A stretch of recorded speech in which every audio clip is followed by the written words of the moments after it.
Welcome. Today we're going to tell a story, our story, a brief history of us, Homo sapiens, all based on the incredible work by Yuval Noah Harari. We're going to dive into the journey of how one pretty insignificant ape somehow became the ruler of planet Earth. So, how in the world do you condense 70,000 years of human history? Well, Harari suggests we can really understand it all by looking at three huge game-changing shifts. First, you've got the cognitive revolution, about 70,000 years ago. This is what really gave birth to history in the first place. Then, the agricultural revolution came along about 12,000 years ago and put everything into hyperdrive. And finally, the scientific revolution. That one only started about 500 years ago, and it might just be the thing that ends history as we know it and starts something completely new. So to wrap our heads around this epic tale, here's how we're going to break it down. We'll journey through these 6 chapters of our collective story. We're going to start with the birth of our imagination, then uncover what Harari calls history's biggest fraud, see how we all became one single global community, and then explore the revolutions of science and industry that built the world we live in today. And at the end, we'll look ahead to the future of Sapiens itself. Okay, so our story really kicks off about 70,000 years ago. And it wasn't because we developed sharper claws or stronger muscles. Nope. The revolution that put us on the path to world domination happened entirely inside our heads.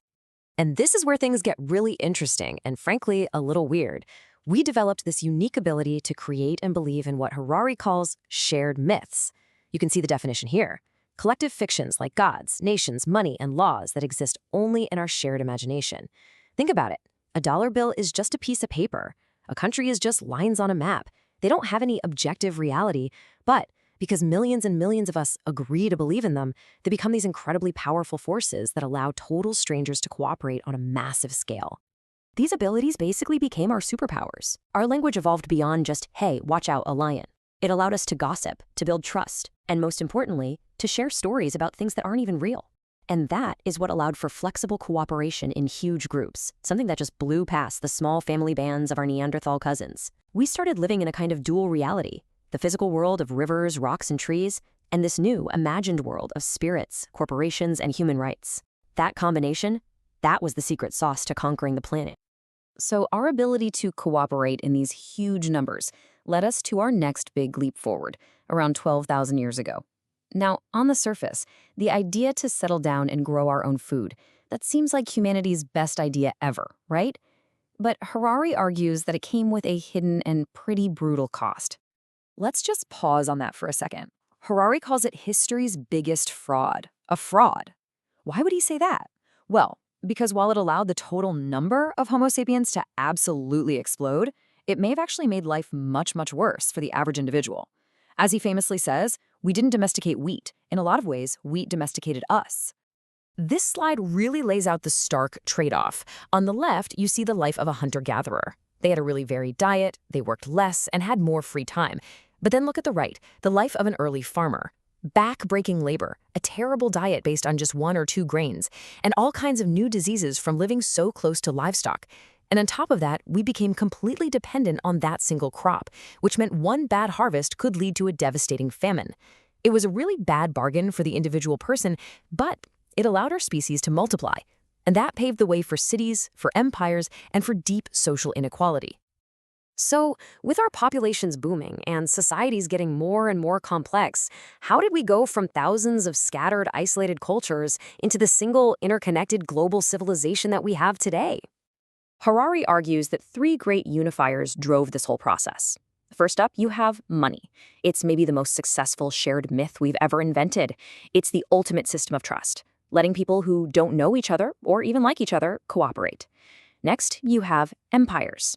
Through conquest, empires would force all these diverse groups of people under one single rule, spreading common languages, laws, and customs.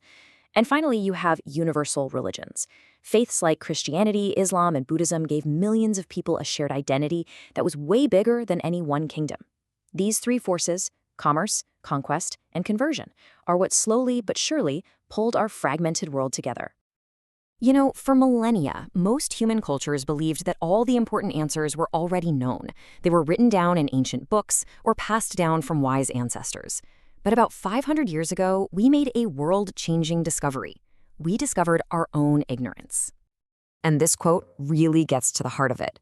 The great discovery that launched the scientific revolution was the discovery that humans do not know the answers to their most important questions. I mean, just think about how radical that is. This wasn't a revolution of new knowledge. It was a revolution of ignorance. It was the moment we, as a species, collectively said, you know what? We don't know. And that simple admission created this unstoppable hunger to go find out. This admission of ignorance created a completely new mindset. We started to prioritize real-world observation and evidence over ancient texts. We started using mathematics to describe our findings with a new kind of precision. And crucially, the goal of science wasn't just to understand the world anymore. It was to gain new power over it, to develop new technologies that could actually change reality. This new partnership between science and technology, that's what fueled the age of exploration and the explosion of innovation that followed. But science and technology needed fuel.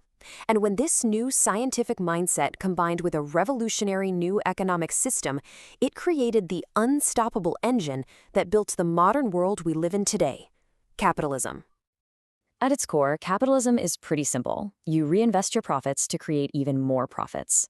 But the thing that makes it so ridiculously powerful is its fuel source, a shared myth we call credit. Credit is basically a profound trust in the future. It's the belief that tomorrow is going to be more prosperous than today. This ability to borrow against a bigger future, well, it unleashed an unimaginable wave of economic growth and innovation.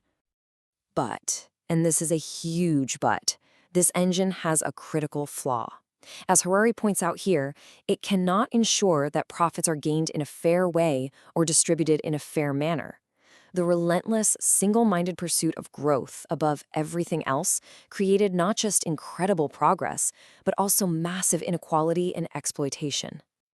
This capitalist engine then fueled the Industrial Revolution, which completely tore up the old world and built a brand new one. I mean, just look at this table.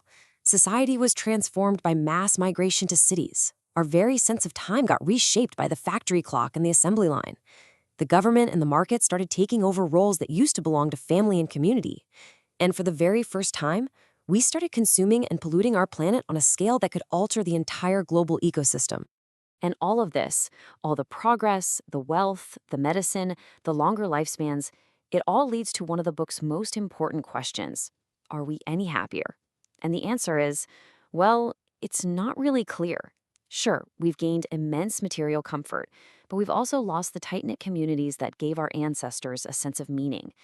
And that has led to all new kinds of stress, loneliness, and alienation. So now, here we are. We're standing at a new threshold. The next revolution might not just change our societies or our economies, it might fundamentally change our biology and what it even means to be human. For the first time in the 4-billion-year history of life on this planet, natural selection has a competitor: us. We are gaining the power to literally rewrite our own DNA with genetic engineering. We're starting to re-engineer our minds with AI and brain-computer interfaces. We're even learning to create life from non-living matter. We are becoming the architects of evolution itself. And that leads to Harari's most stunning conclusion. As the quote says, "Sapiens are now beginning to break the laws of natural selection, replacing them with the laws of intelligent design. For millions of years, we were shaped by a slow, blind process of evolution. But now we are seizing the controls. We are on the verge of becoming the designers of life itself, transcending the very biology that made us human in the first place." And this leaves us with the ultimate question, the biggest, most profound question our species has ever faced. Now that we have the power to redesign life, what do we want to become? What do we want to want? The choices we make in the coming decades, they won't just shape the future of human society, they're going to shape the future of consciousness and life itself in the universe. We are becoming gods, and we have absolutely no idea what we're doing. That was a whirlwind tour through the incredible story of us. If any of this sparked your curiosity and you want to dive way, way deeper into these fascinating ideas, you can explore them in full by reading the book Sapiens by Yuval Noah Harari. We'll leave a link for it in the description below. Thanks for watching.